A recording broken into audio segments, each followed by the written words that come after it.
अस्सलाम वालेकुम स्टूडेंट्स। आज का हमारा टॉपिक फ्रेजेस, डेफिनेशंस और उसकी टाइप्स के बारे में है कि फ्रेज़ क्या है, उसकी डेफिनेशन क्या है और उसकी कितनी टाइप्स हैं।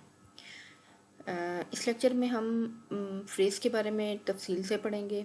इन तमाम चीज़ों को आप बहुत गौर से सुनिएगा क्योंकि ये थोड़ी सी ट्रिकी भी हैं, टेक्निकल बातें हैं और इनको अच्छे तरीके से समझना बहुत ज़रूरी है और बहुत मिक्सअप होने वाली चीज़ें हैं।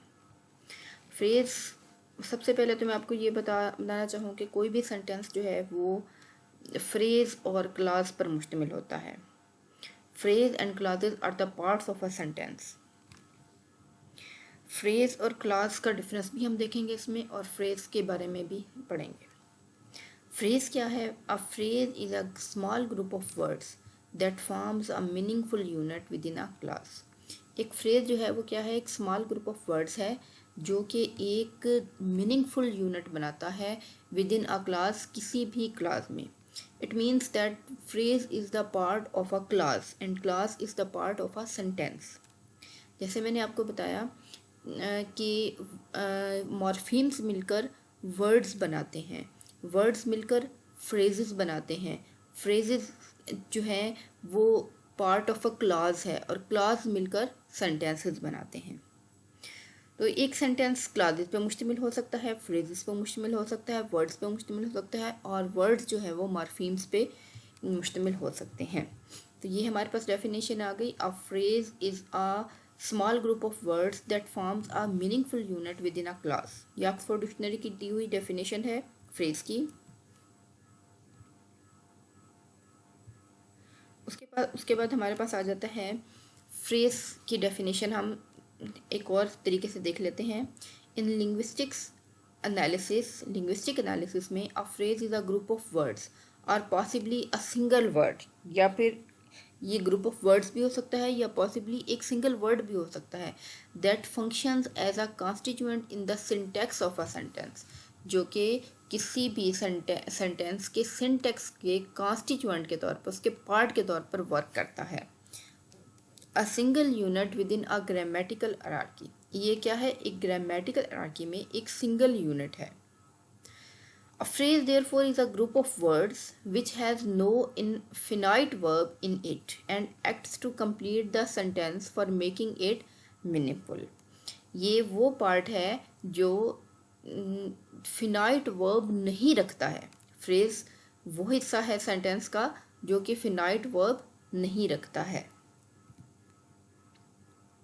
Phrase and class. अब मैंने आपको बताया कि सेंटेंसेस जो है वो फ्रेजेस और क्लासेस पे मुश्तमिल होते हैं।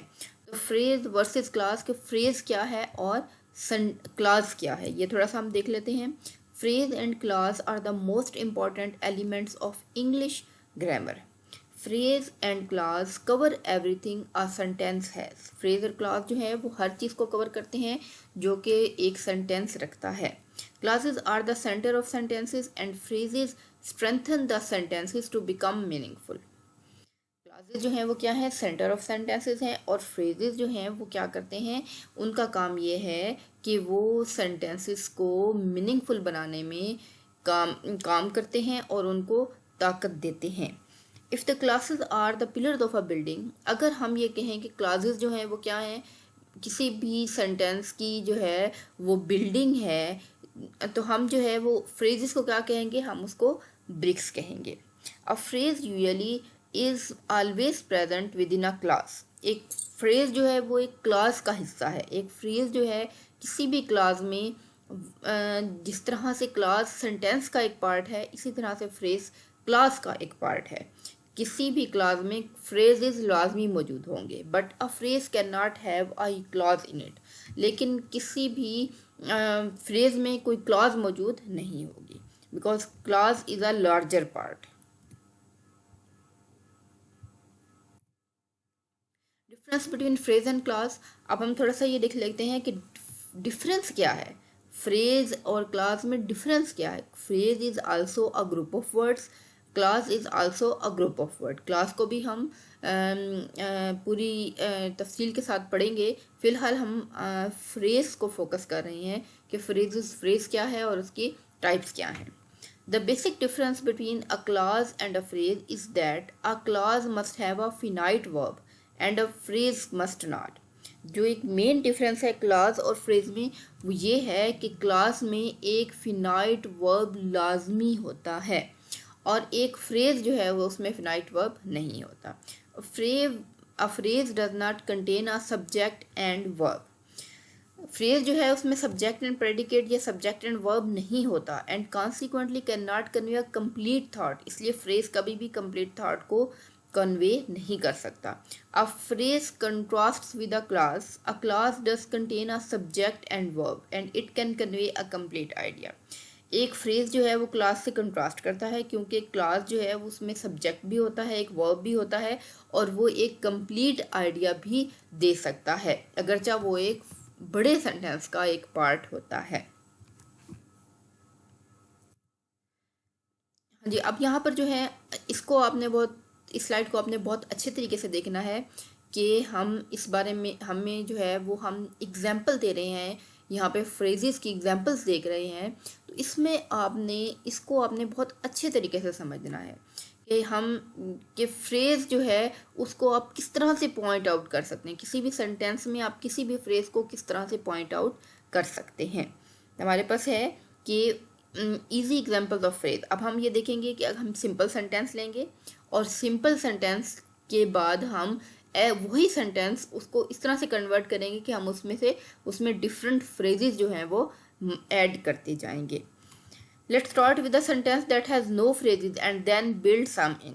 हम पहले एक सेंटेंस लेंगे जिसमें कोई फ्रेज नहीं है और फिर हम उसमें डिफरेंट फ्रेजेस जो है वो ऐड करते जाएंगे. Janet eats cakes easily daily. अब ये एक बिल्कुल सिंपल सेंटेंस है, इसमें कोई फ्रेज मौजूद नहीं है. Janet eats cakes daily. Janet जो है वो डेली केक्स खाता है. This sentence has no phrases. इस सेंटेंस में कोई फ्रेज नहीं है. All of the parts of the sentence are single words. और जो हर पार्ट है सेंटेंस का वो क्या है, एक सिंगल वर्ड्स हैं. माई cousin Janet eats cakes daily. अब यहाँ पे हमने क्या लिखा था, जेनेट लिखा था. तो जेनेट जब जस्ट क्या था, एक सब्जेक्ट था, एक नाउन था. तो यहाँ पर हमने जो है वो क्या करना है, माई cousin Janet eats cakes daily. जब हमने माई कज़न जेनेट बना दिया तो यहाँ पर माई कज़न जो है वो किसको एक्सप्लेन कर रहा है, किसको मॉडिफाई कर रहा है, जेनेट को मॉडिफाई कर रहा है. इसलिए माई कज़न जेनेट क्या बन गया, एक फ्रेज बन गया. कोई भी फ्रेज जो होता है, नाउन फ्रेज है या जो भी टाइप होती है फ्रेज की, वो उसी फ्रेज के तौर पर उसी टाइप वर्ड कैटेगरी के तौर पर काम करता है. जैसे कि जेनेट क्या है, नाउन है और यहाँ पे माई कज़न जेनेट क्या बन गया, नाउन फ्रेज बन गया.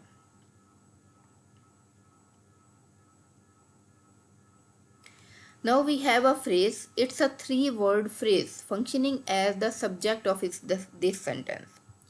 अब यहाँ पर जो है माई कज़न जेनेट जो है वो क्या कर रहा है, सब्जेक्ट के तौर पे काम कर रहा है और ये 3-word फ्रेज है. जैसे आपको बताया भी है कि वो फ्रेज क्या होता है, ग्रुप ऑफ वर्ड होता है. तो यहाँ पर जेनेट जो था वो एक सिंगल वर्ड था, लेकिन यहाँ पर ये क्या बन गया, ग्रुप ऑफ वर्ड्स बन गया, यानी कि 3 वर्ड्स पर मुश्तमिल एक फ्रेज बन गया. Note that the phrase itself does not contain its own subject and verb. और इसमें ये बात आप नोट कर लें कि ये माई कज़न जेनेट में कोई भी सब्जेक्ट और उसके साथ वर्ब मौजूद नहीं है. ये नाउन तो कह सकते हैं, लेकिन अगर हम इसको सिर्फ माई कज़न जेनेट देखें तो इसमें सब्जेक्ट और वर्ब को हम अलग नहीं कर सकते. My cousin Janet eats cakes during the week. अब यहाँ पर देख लें, माई कज़न जेनेट वही नाउन फ्रेज आ गया. Eats cakes during the week. अब यहाँ पर ड्यूरिंग द वीक भी आया है, एक और फ्रेज आ गया है. उसी सेंटेंस में हमने ड्यूरिंग द वीक जो है उसी सेंटेंस में हमने ड्यूरिंग द वीक जब हमने ऐड किया तो ये क्या बन गया, ये हमारे पास एक और फ्रेज आ गया. We have added another phrase. This one also has 3 words but it is functioning as an adverb. लेकिन ये किसके तौर पे काम कर रहा है, एडवर्ब के तौर पे काम कर रहा है. एडवर्ब क्या होता है, एडवर्ब वो होता है जो किसी वर्ब को, किसी एडजेक्टिव को या किसी दूसरे एडवर्ब को क्या करता है, मॉडिफाई करता है, उसको एक्सप्लेन करता है. ईट्स, माई कज़न जैनेट, मेरा कज़न जैनेट ईट्स खाता है cakes cakes during the week. अब वो उसकी जो खाने का दौरानिया जो है वो क्या बताया जा रहा है, वो ये बताया जा रहा है कि ड्यूरिंग द वीक, वीक के दौरान, यानी कि किसको मॉडिफाई कर रहा है, ये वर्ब को मॉडिफाई कर रहा है और ये एक एडवर्ब है ड्यूरिंग द वीक। और यहाँ पर जो है हमने जो है यहाँ पे ये एडवर्बियल फ्रेज हमारा बन गया। My cousin Janet was eating cakes during the week. अब यहाँ पर जो है हमने ईट्स केक के बजाय हमने वाज ईटिंग लगा दिया। यहाँ पे क्या लगा दिया हमने, वाज ईटिंग लगा दिया। तो हमने क्या कर दिया इसमें, एक और यूँ समझें कि वाज ईटिंग एक और हमने उसमें फ्रेज जो है वो ऐड कर दिया। We have added another phrase, this one has 2 words, it is a multi word verb. ये क्या है, ये वर्ब का फ्रेज है, वर्बल फ्रेज है, या ये मल्टी वर्ड वर्ब है, was eating. My cousin Janet was eating cream cakes from the bakery during the week. अब यहाँ पर हमने एक और फ्रेज ऐड कर दिया है। We have added another phrase. This one has 5 words. अब इस फ्रेज में 5 वर्ड्स हैं। It is functioning as a direct object in this sentence. इसमें जो है क्या कर रहा है, cream cakes from the bakery जो है वो क्या कर रहा है, एक डायरेक्ट ऑब्जेक्ट के तौर पर काम कर रहा है। The examples above prove that phrases function as one single unit within a sentence. हमने जो एग्जाम्पल्स देखी हैं उससे हमें ये पता चलता है कि हमारे किसी भी सेंटेंस में जो फ्रेजेस हैं वो एक वन सिंगल यूनिट के तौर पर काम करते हैं।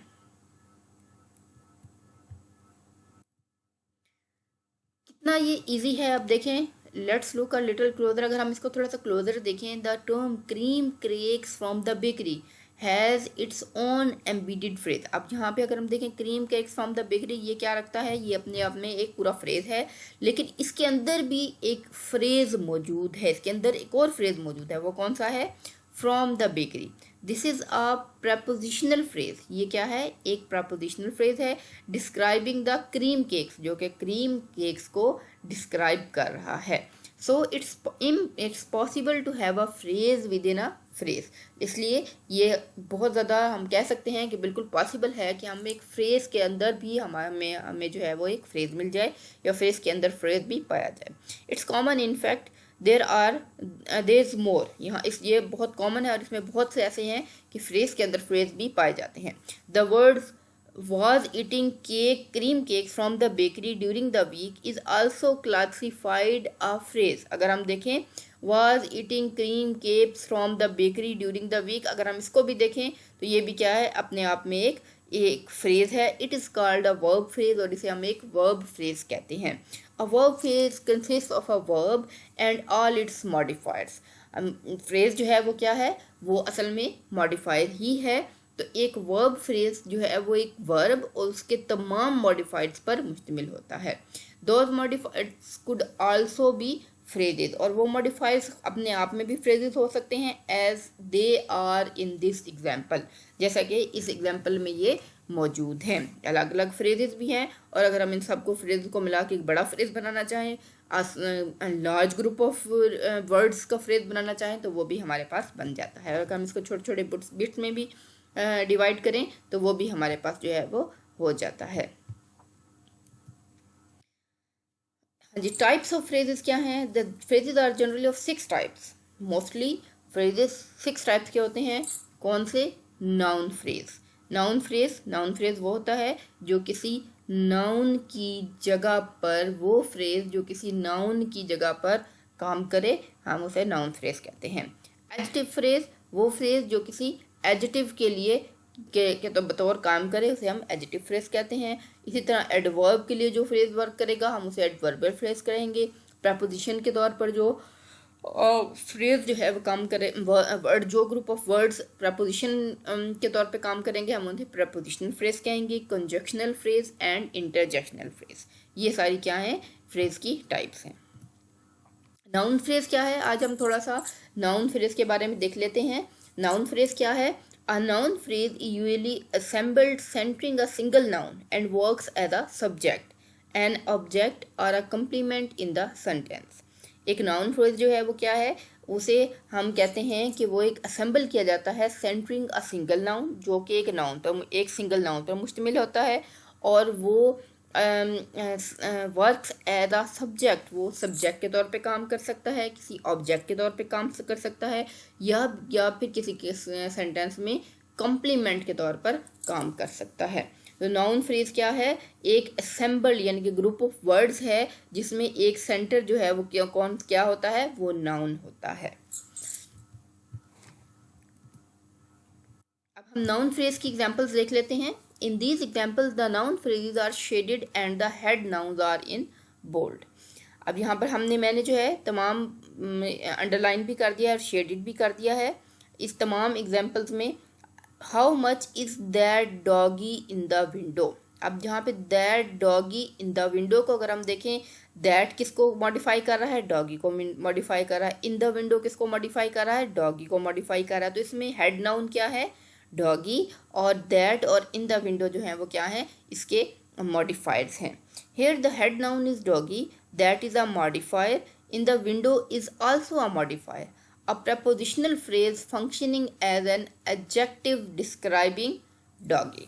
तो ये जो है वो क्या है, एक प्रपोजिशन है, प्रपोजिशनल फ्रेज है जो कि एक एडजेक्टिव के तौर पे काम कर रहा है, जो कि डॉगी को डिस्क्राइब कर रहा है। आपको मैंने पहले भी कहा है, आपको असाइनमेंट में मैंने इसी वजह से दी थी कि आप जो पार्ट्स ऑफ स्पीच हैं उनको अच्छे तरीके से तैयार करें। अगर आपको ये समझ नहीं आ रही कि वर्ब क्या है, नाउन क्या है, एडजेक्टिव क्या है, एडवर्ब क्या है, इंटरजेक्शन कंजक्शन क्या है, तो आपको इस लेक्चर को समझने में बहुत मुश्किल होगी। लेकिन अगर आप को किसी किस्म की समझ नहीं आती, जो मैंने आपको रैन एंड मार्टिन की बुक सेंड की है, उसमें आप इजीली इन तमाम चीज़ों को देख सकते हैं, तमाम पार्ट्स ऑफ स्पीच को देख सकते हैं, और जितनी डेफिनेशन, जो चीज़ें भी आपको समझ नहीं आती हैं, आप उस बुक में से इजीली आपको मिल जाएंगी। और उस बुक को आप खोल के देखें और उसको कोशिश करें कि उसको भी साथ साथ आप जो है नेक्स्ट जितने भी लेक्चर्स मेरे आ रहे हैं उसको भी आपको साथ लेकर चलना पड़ेगा। उसमें से आपको ये सारे एडजेक्टिव्स, एडजेक्टिव की टाइप्स, एडवर्ब्स की types, adjective phrase, adverb phrase, verbs, ये सारी चीज़ें जो हैं वो इसमें आप साथ साथ जो हैं वो उस बुक में से भी देखते रहें। अगर आपको एडजेक्टिव की ही पहचान नहीं होगी तो आप एडजेक्टिव फ्रेज कैसे निकालेंगे, अगर आपको नाउन की ही पहचान नहीं होगी तो आप नाउन फ्रेज कैसे निकालेंगे। जैसे जब नाउन फ्रेज है तो वो ग्रुप ऑफ वर्ड जो किसी नाउन के जगह पर काम करे, हम उसे नाउन फ्रेज कहते हैं। अगर आपको नाउन का ही पता नहीं चलेगा तो आप उसको जो है ईजिली नहीं समझ सकेंगे। अब यहाँ पे देख लें, यहाँ पे that doggy in the window जो है वो किसके तौर पर काम कर रहा है, नाउन फ्रेज के तौर पर काम कर रहा है, और उसको किस नाउन को मॉडिफाई कर रहा है, डॉगी को मॉडिफाई कर रहा है। उसमें हेड नाउन जो है वो डॉगी है। You can tell a lot about a fellow's character by his way of eating jelly beans। अब इसमें देखें, his way of eating jelly beans जो है वो क्या है, यहाँ पर जो है वो एक फ्रेज है। Here the modifier of eating jelly beans is a prepositional phrase functioning as an adjective describing way। यहाँ पर जो है वे क्या है, हेड नाउन है, यानी कि एक ये नाउन है, और ये किसके तौर पर काम कर रहा है, ये his way of eating jelly beans noun phrase है, और इसमें हेड नाउन क्या है, ये वे है, और बाकी सारी जो वर्ड्स हैं वो क्या कर रहे हैं, इस वे को, यानी कि जो वे नाउन वे है उसको क्या कर रहे हैं, मॉडिफाई कर रहे हैं। ईटिंग जेली बीन्स जो है वो क्या है, एक प्रपोजिशनल फ्रेज है जो कि एडजेक्टिव के तौर पे काम कर रहा है। और एडजेक्टिव का क्या काम होता है, किसी की सिफ्त बयान करना, किसी नाउन की सिफ्त बयान करना। तो किस नाउन की सिफ्त को बयान कर रहा है, वे जो एक नाउन है उसको बयान, उसकी सिफ्त को बयान कर रहा है। वे तरीका कौन सा, ऑफ ईटिंग जेली बीन्स, खाने का, जेली बीन्स को खाने का तरीका।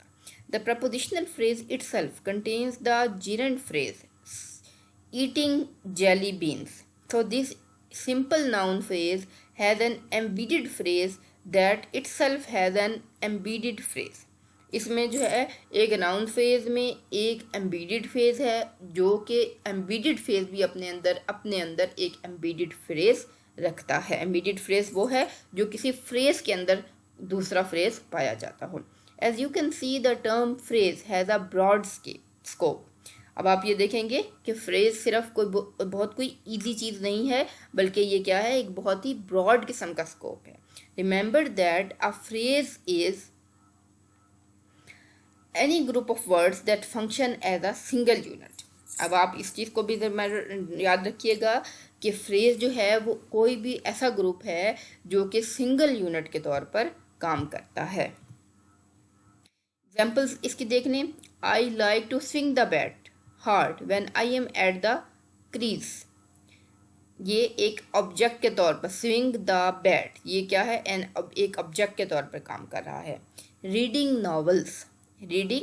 Novels is a good habit. ये किसके तौर पे का, रीडिंग नॉवल जो है इसमें क्या है, एक नाउन फ्रेज है और ये एक सब्जेक्ट के तौर पे काम कर रहा है। जैसा कि मैंने आपको बताया इसकी डेफिनेशन में भी कि नाउन फ्रेज जो है वो एक सब्जेक्ट के तौर पर, एक ऑब्जेक्ट के तौर पर या किसी भी सेंटेंस के कंप्लीमेंट के तौर पर काम कर सकता है।